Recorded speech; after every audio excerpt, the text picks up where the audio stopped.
James Gandolfini, best known for playing the role of Tony Soprano, died yesterday at the age of 51. Abie Philbin Bowman has been looking back at his career. We lost a giant today. I am utterly heartbroken.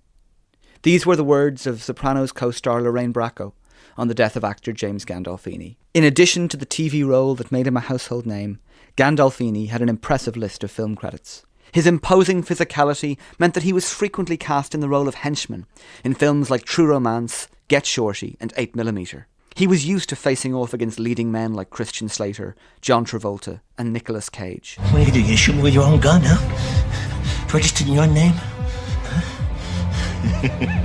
You really fucking thought this through, didn't you, genius? But in addition to his menacing persona, Gandolfini also had brilliantly understated comic timing.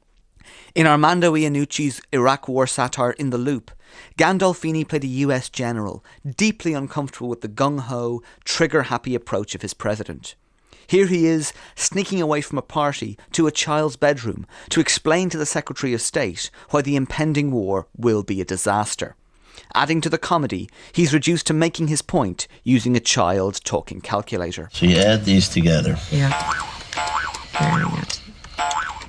So this is the number of combat troops available for an invasion according to these figures. 12,000?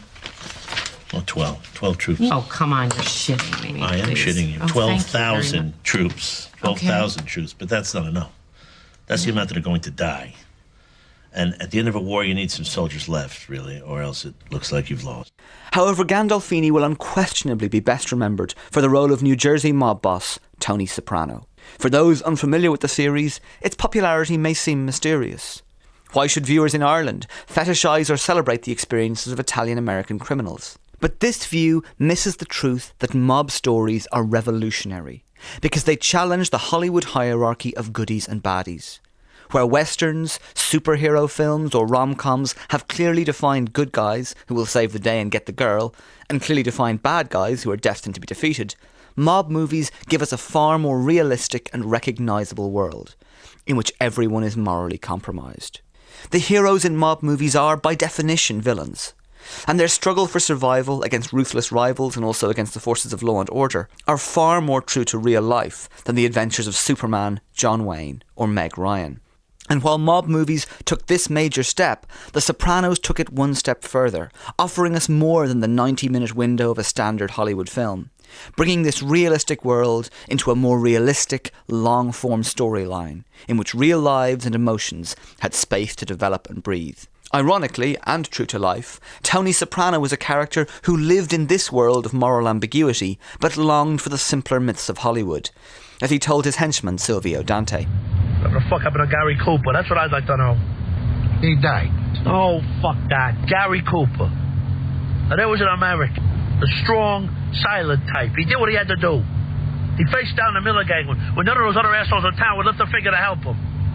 And did he complain? Did he say, oh, I come from this poor Texas, Irish, illiterate fucking background or whatever the fuck, so leave me the fuck out of it because my people got fucked over? Ray Liotta famously turned down the part of Tony Soprano because he didn't want to commit to a television series.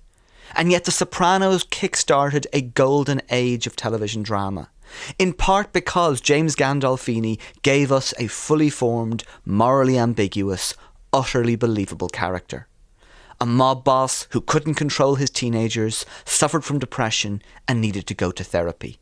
A man who ruthlessly orders hits on fellow mafia bosses, but whose elderly, infirm mother has him wrapped around her little finger. You're not going to die.